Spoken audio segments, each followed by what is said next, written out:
सफारतकारी और जंगबंदी की आड़ में ईरान पर कारी वार की तैयारी। एक दफ़ा फिर जंगबंदी हुई और क्या इस दौरान अमेरिका दोबारा से अपनी फौजी ताकत जमा करने की कोशिशों में मसरूफ़ है और एक दफ़ा फिर क्या ईरान पर ताबड़तोड़ हमले किए जाएंगे? इस बारे में आमिर रज़ा से बात करते हैं। आमिर भाई, पहले हमने देखा कि जंग शुरू हुई, फिर जंग रोक दी गई और उस दौरान अमेरिका ने अपनी पूरी ताकत जमा की। जमा करने के बाद उसने ईरान पर दोबारा हमले शुरू किए। अब जब ये बातें सामने आ रही हैं कि अमेरिका के इंटरसेप्टर्स ख़त्म हो चुके हैं, असला ख़त्म हो रहा है, तो उसके बाद अमेरिका ने एक दफ़ा फिर जंगबंदी की। क्या इस जंगबंदी के दौरान फिर कुछ तैयारियां की जा रही हैं? अच्छा, पहले तो इस बात को समझ लीजिए अदील भाई, आप तो खैर समझते हैं, आपने ही मुझे बताया था। ये जंगबंदी यकतरफ़ा है। ये जंगबंदी है अमेरिका की तरफ से। बिल्कुल। ईरान की तरफ से आज भी जंगी माहौल ही है। ईरान इसलिए कि ईरान ने कहा था कि जब मुझ पर हमला होगा मैं उसका जवाब बिल्कुल दूंगा। ऐसे ही है। ईरान किसी पर हमलावर नहीं है और ईरान ये बात बेहतर तरीके से समझता है कि किस तरह मिडल ईस्ट को इंटैक्ट रखना है। अगर मिडल ईस्ट पर वो बगैर किसी वजह के हमला करेगा तो ये एक बड़ी जंग में तब्दील हो बिल्कुल जाएगा। ऐसे ही है। ईरान की जंगी हिकमत अमली जो है, मैं आपसे कल भी मैंने ये बात कर रहा था, आज भी कर रहा हूँ कि इसको आने वाले वक्त में वॉर रूम्स के अंदर पढ़ाया जाएगा। जब ये हाँ जी, यूनिवर्सिटीज़ के अंदर होगा तो इसकी जंगी हिकमत अमली को पढ़ाया जाएगा। उन्होंने बड़े अच्छे तरीके के साथ हमेशा उस वक्त जवाब दिया जब उस पर हमलावर हुआ गया। अब भी उसने ये एकतरफ़ा जंगबंदी है जो कि अमेरिका ने की और उसके बाद उसने इराकी वज़ीर-ए-आज़म को भेजा, अमानी वफ़द को भेजा। अभी भी उसको कतर के लोग जो हैं ईरान के साथ राब्ते में हैं और इसका इस्माइल बकाई ने बाकायदा जो कहा है, तस्दीक की है कि हाँ, सालस जो हैं वो हमारे साथ राब्ते में हैं, लेकिन हमने अमेरिका को कोई इस पे अमन माहदे के लिए नहीं किया। असल में तो ये अगली जंग की तैयारी है, जिसको समझना चाहिए। जब भी इनका ये कमज़ोरी दिखाता है, अमेरिका कमज़ोर होने लगता है, तो ये जंगबंदी करनी शुरू कर देता है अमन और की जब बातें देखता शुरू है हो अमन जाती की हैं। बातें शुरू हो जाती हैं और जब भी ये मजबूत होता है, अब इनके पास क्योंकि कोई वजह नहीं रह गई थी कि ये यूरोप को इन्वॉल्व ना करें। उसके लिए इन्होंने पहले लंदन यानी यूके के अंदर जो है गवर्नमेंट को तब्दील किया। एंडी बर्नम को लेके आए बिल्कुल ऐसे ही है। और केयर स्टार्मर जो थे हाँ, वो केर स्टार्मर इनके बिल्कुल खिलाफ था ना। इनके ख़िलाफ़ था और वो इस जंग के ख़िलाफ़ था और वो इनके हाथ नहीं आ रहा था। लिहाजा वहाँ पर इन्होंने जो पॉलिटिकल जो थी उस तब्दीली की कोशिश की। एंडी बर्नम ने आते ही अपना जो है उनको अड्डा भी दे दिया, हाँ, और अपना वजन उनके पर्दे में डाल में दिया। डाल दिया। और अब वो कह रहा है, क्योंकि ये सबसे यूरोप का सबसे अमीर या बड़ा मुल्क कहलाता है यूके, अब वो कह रहा है कि 40 मुल्कों की एक कॉन्फ्रेंस की हाँ, मतलब जाएगी। वहाँ पे 40 मुल्क इकट्ठे होने जा रहे हैं आपने हुर्मुज़ के लिए, यानी मुकम्मल तैयारी की जा रही है कि ईरान को किस अच्छा, तरह फंसाया जाएगा। ये कहा ये जा रहा है ये आपने हर्मस के लिए इकट्ठे हो रहे हैं, मैं यही चले हाँ मान जी, लेते हैं ठीक है, ये लेकिन ताकि आज़ादाना तिजारत हो। पसे पर्दा जो साजिशें हो रही हैं वो भी अवाम के सामने आ जाएंगी मैं थोड़े ये दिनों कहता में। हूँ कि ये पसे पर्दा नहीं है, ये तो यहाँ है। इसमें आप ज़रूर समझें कि अमेरिका की तरफ से वज़ीर जंग शिरकत करने जा रहा है, तो इसका मतलब ये है कि ये जंग की प्लानिंग है। बिल्कुल ऐसे ही है। अगर यहाँ पर जेडी वैंस जा रहे होते तो हम समझते कि पॉलिटिकल कोशिश है पॉलिटिकल कोशिश कि है, आपने हरमस को आम तजारत के लिए खोला जाए, लेकिन डोनाल्ड ट्रंप ने जिसको नामजद किया है उसका नाम पेट हेग्ज़त है। वो वहाँ वफ़द की क़यादत करेगा और वो जाकर जंग की बात, वो वज़ीर जंग है, हाँ जी। वो जंग की बात करेगा। इसराइल का वो टाउट और पपिट है, इसराइल का टाउट और पपिट वहाँ पर अमन की बात नहीं कर सकता। तो ये एक तैयारी का, ये जो डोनाल्ड ट्रंप का बयान आया है ना कि हमारे पास असले की कमी नहीं है, वाकई नहीं होगी इनके पास। अमेरिका एक बड़ी ताकत रहा है, क्या ईरान के ख़िलाफ़ उनका सारे का सारा असला ख़त्म हो गया, लेकिन इसमें छुपे कोड को समझें। उसने कहा कि हम सफारतकारी को मौका देना चाहते हैं।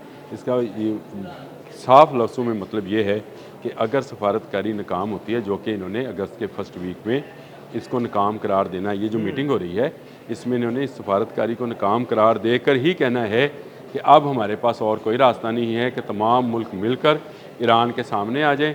ईरान तमाम पर तो हमलावर नहीं हो सकता और आबने हरमज़ जो है उसका अमेरिका को कब्ज़ा लेकर दिया जाए।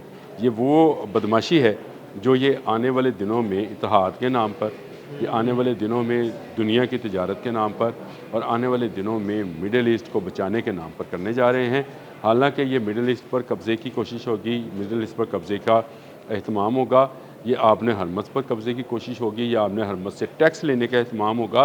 ये सारी चीज़ें जो हैं इसको बहुत बारीक बीनी से देखने की ज़रूरत है। ज़रूरत इस अमर की है कि इस सारे मामले के अंदर ईरान जो है वो किस तरह का बिहेव करता है। ईरान बहुत दूर से देख रहा है। अगर ईरान ने किसी और जंग में शिरकत की कोशिश की, यानी यूके की तरफ या यूक्रेन की तरफ जो वो देखें ना, वो यूके और यूक्रेन की आपने बात की तो देखें, वो यूक्रेन को रशिया के खिलाफ खड़े करने वाले भी यूरोपीय ममालिक थे। अब वही यूरोपीय ममालिक अगर वहाँ पे इकट्ठ कर रहे हैं तो वो यूक्रेन को अब ईरान के खिलाफ इस्तेमाल करने वाले हैं, और वो एक उनके शिप पर हमला भी इसी की कड़ी है। अदिल भाई, मैं आपसे कहता हूँ कि यूरोपियंस की सबसे बड़ी इस वक्त जो कोशिश है वो उनका ग्रीनलैंड को बचाना है। हाँ जी, अच्छा, जर्मनी, फ्रांस, ये सब इस बात पर हैं कि ग्रीनलैंड की तरफ अमेरिका ना आए, ठीक है। और जब तक ये एंगेज रहेगा आपने हरमज़ आपने में, हरमज़ में, ये बिल्कुल। ग्रीनलैंड की तरफ नहीं आएगा। आखिरकार इसने आना ही आना है। वो एक के बाद एक अपने टारगेट सेट कर चुका है। ये चाहते ये हैं कि डोनाल्ड ट्रंप के इस टेन्योर के अंदर ये आपने हरमज़ वाला मामला जो है इसी तरह कभी ठंडा कभी गर्म जो है चलता रहे, यानी उसकी तवज्जो उधर ना जाए। उधर जाए। और अमेरिका जो है ये चाहता है कि जल्द अज जल्द ये आपने हरमज़ वाला मामला जो है चाहे यूरोपियन ममालिक को मिलाकर ही कर लिया जाए। इसमें अगर कोई टूल के तौर पे यूज़ हो रहा है तो वो यूके है। मैंने इसीलिए जर्मनी और फ्रांस को कहा कि वो ग्रीनलैंड को बचाना चाहते हैं। वो चाहते हैं कि ये इस तरफ एंगेज रहे।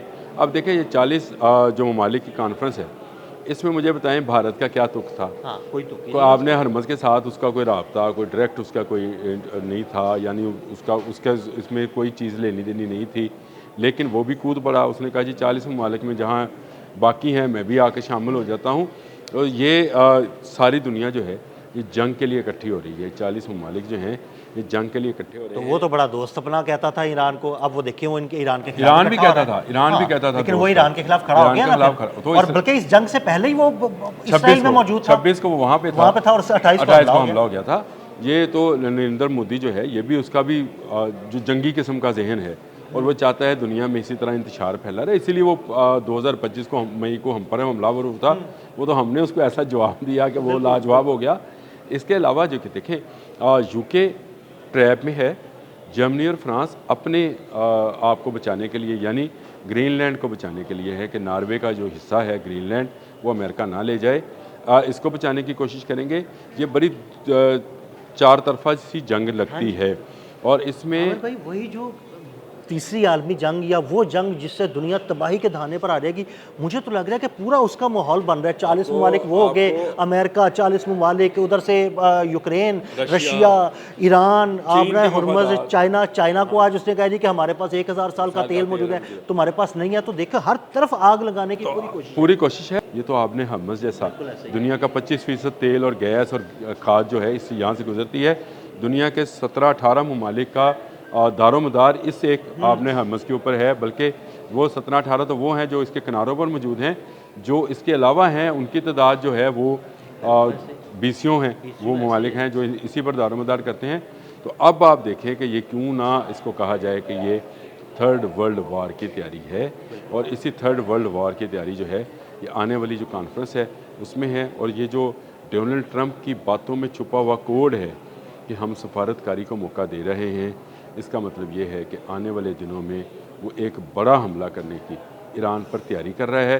और अब वो तनहा नहीं करना चाहता, वो चाहता है कि यूरोपियन जो हैं मेरे साथ शामिल हों, ताकि ईरान अगर किसी एक शिप पर भी हमला करे तो कहा जाए कि ये इत्तेहादियों का शिप था, अमेरिका का शिप नहीं था। तो तमाम इत्तेहादी ममालिक जो हैं वो अब राइट रखते हैं उस पर हमलावर होने के लिए, अपनी फ़ौजें भेजने के लिए, अपने जहाज़ भेजने के लिए। आपने हरमज़ में वो अब बरतानिया और फ्रांस और जर्मनी के जहाज़ जो हैं उनको भेजना चाहता है। लेकिन ईरान में आपको याद रखें, ईरान पूरी तैयारी से है। ईरान के साथ रशिया और चाइना खड़े हैं। अगर अब ये जंग फैली तो चाइना और रशिया खुलकर सामने आएंगे, और ये फिर वही थर्ड वर्ल्ड वार का जो इनका ख्वाब है नेतन्याहू का, कि इसके ज़रिए मिडल ईस्ट में तबाही और मिडल ईस्ट पर कब्ज़ा, और उसके बाद एक यहूदी बड़ी रियासत जो है उसको तश्कील देना, ये उसी की सारी प्लानिंग है, जिसमें मैं समझता हूँ कि ये सफारतकारी वाला लफ्ज़ एक कोड की हैसियत रखता है। बहुत शुक्रिया आमिर भाई। आमिर भाई ने बड़ी तफसील के साथ इस सारे मामले पर रोशनी डाली, और ये भी बताया कि ये मामला तब थर्ड वर्ल्ड वॉर की तरफ जा रहे हैं। अदील अहमद और आमिर रज़ा को इजाज़त दीजिएगा, और हमें फॉलो करते रहें। अल्लाह हाफ़िज़।